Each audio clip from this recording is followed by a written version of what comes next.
Buat kamu yang gajinya segitu-segitu aja, numpang lewat doang, jadi beban keluarga, masa depan suram, dan pusingin akhir dunia, mending nonton Otengku, cara asik menghabiskan uang. Investasi, kita pasti udah sering banget mendengar namanya investasi. Kita dicekokin teori-teorinya sampai kita belenek. Tapi kenapa sih harus investasi? Kita nggak bicara soal teori, kita nggak bicara soal praktik yang jelimet. Investasi bentuknya ada banyak. Ada emas, ada properti, ada surat berharga seperti saham, seperti surat hutang, atau yang paling viral sekarang ini adalah kripto. Tapi dibanding semua produk-produk investasi tersebut, yang saya boleh mahir itu sebenarnya ada yaitu produk saham dan emas. Kenapa saya memilih emas dan saham? Itu ada beberapa alasan. Cuman yang paling mendasar adalah satu, barangnya ada, dua, harganya masuk. Nah ini juga pasti jadi kegundahan rekan-rekan sekalian yang merasa, aduh pendapatanku segitu-segitu aja nih, kecil, UMR. Nah, dua produk ini adalah produk yang boleh dikatakan memumpuni lah untuk dipegang oleh rekan-rekan sekalian yang punya dana terbatas, ya seperti saya. Teorinya sederhana, tetapi prakteknya itu perlu keuletan, ketelitian, dan kejelian. Tapi kita berbicara tentang yang basic dulu, ya karena mudah diaplikasikannya, mudah. Nah selanjutnya saya akan berikan tips yang selama ini saya gunakan untuk berinvestasi saham. Saya sudah bermain ini sejak 2019-2020 pada saat COVID lah. Nah di sini kita juga belajar banyak rumus fundamental, teknikal, moving average. Kita belajar istilah-istilah dalam fundamental, PER, PBV. Tetapi kalau kita hanya pakai satu, itu kadang-kala keberhasilannya ya so-so lah. Bisa kita profitnya tinggi, tapi habis itu kita rungkat dan sebagainya lah. Nah itu ada beberapa tips yang bisa saya bagikan. Ini baru kulitnya. Nah mungkin di episode selanjutnya kita akan bahas lebih detail praktik dalam investasi saham yang baik, yang harus diikuti, yang perlu diikuti oleh pemula-pemula. Bahkan yang sudah senior pun banyak mengikuti ini, banyak. Ya kita juga sering sharing sama rekan-rekan cara lain juga. Cara yang kita ampuh untuk mencapai profit, mencapai apa yang target yang kita inginkan itu bisa berbeda-beda tiap orang. Seninya beda. Tetapi yang satu yang paling penting adalah satu,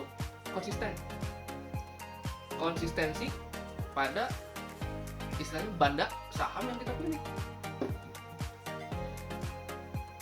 Kita mau pakai teori apapun, fundamental yang baik lah, teknikal yang baik, tapi kalau kita tidak konsisten menabung, mulai dari kecil 100.000, 50.000 setiap bulan, 500.000, 1 juta.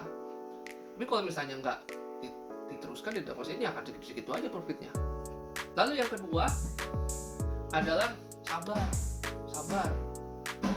Sabar dan 2+ ya. Jangan FOMO.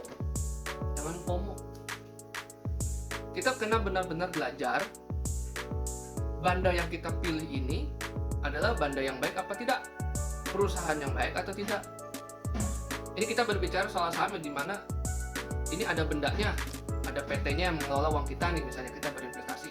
Apakah dia menghasilkan profitnya meneruskan, profitnya bertumbuhkah, pendapatan bertumbuh, utangnya bagaimana, lalu beban pendapatannya bagaimana setiap tahun, di setiap periode, itu kita harus pelajari. Dan dipelajari dengan apa? Sabar. Tidak bisa langsung hari ini kita nabung 100.000, minggu depan nabung 1 juta, nggak bisa. Pelan dan pasti. Dan sabar menghadapi dan mempelajari praktik dan teorinya. Mix and match yang seperti saya bilang di awal, mix and match-nya kita harus sabar pelajari. Saya butuh waktu 1,5 tahun untuk dapat rumusnya, meskipun belum besar, saya pun belum besar. Tapi kita rumusnya dapat nih. Nah itu kita coba praktikkan, jangan sedikit-sedikit ganti rumus yang ada rukat katanya. Bukan JP malah rukat. itu. Dan jangan FOMO, harus sabar. Jangan dikit, oh si A nih, grup ini belum beli saham ini, 3 hari sinyalnya naik, 3 hari sinyalnya turun. Enggak, no. Marginnya kecil. Kalau di film The Wolf of Wall Street ada satu scene di mana ada scene itu berbunyi, si kliennya beli jual, apalagi FOMO ya, beli jual, dia akan dapat mungkin keuntungannya sekian persen kecil, karena kan beli jual ya, atau mungkin dia ketakutan, dia cut loss, jual lagi. Tapi brokernya komisi dari setiap penjualan 0,5% dari setiap penjualan. Nah, itu kalau satu akun, kalau akunnya banyak atau nilainya banyak, yang kaya brokernya bukan kitanya. Itu makanya sabar dan jangan FOMO adalah teori yang kedua yang kita harus pegang dalam berinvestasi. Dan yang paling penting yang ketiga adalah kamu tahu apa yang kamu beli. Kamu harus pelajari dulu apa yang kamu beli, sampai ke apa, dia bergerak di bidang apa. Makanya seperti kata pengusaha saham yang paling terkenal di Indonesia, kita sudah tahu lah, Pak LKH ya, yang sudah malang melintang sekian tahun di dunia sahaman. Dia sering berkata bahwa ya kita harus tahu apa yang kita beli, kita baca laporan keuangannya. Kalau mau ya kita mulai belajar dari yang sudah top tier lah, perusahaannya sudah sangat mapan, profitnya ada, revenue-nya ada dan rutin dan tumbuh, dan kapital sudah sangat besar seperti yang kita tahu di BCA, BBNI, Bank Mandiri, Astra dan kawan-kawannya. Nah, kita coba pelajari dari dasarnya dulu deh, fundamental laporan keuangan. Kita lihat pertumbuhannya.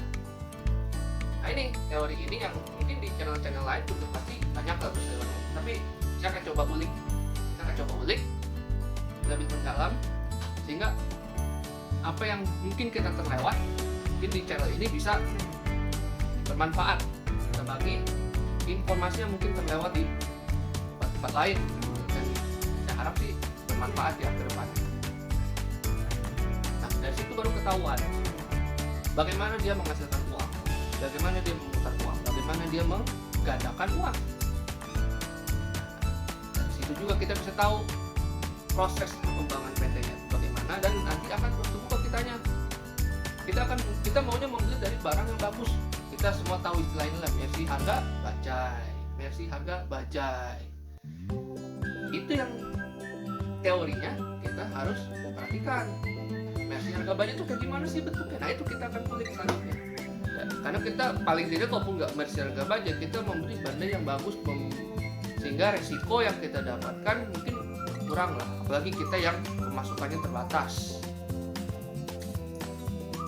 Makanya dari pemasukan terbatasnya kita harus berhati-hati, karena kalau pemasukan terbatas resiko hilang, habis dong badannya, habis. Adalah dari itu mengetahui apa yang kita beli itu sangat penting. Dan jadi poin ketiga dalam apa yang harus kita pegang nih selama beli saham yang kita mau. Pertama adalah konsistensi, yang kedua sabar dan jangan FOMO, dan yang ketiga adalah tahu apa yang kita beli. Oke? Mungkin di episode selanjutnya kita akan mulai mengulik yang paling dasar dulu dari yang namanya si saham PT. Oke, maka ditunggu terus episode selanjutnya. So, thank you for watching my video. Kalau ada komentar atau saran, boleh komen, share, like, dan subscribe channel ini agar tumbuh berkembang. Terima kasih. See you in Otengku.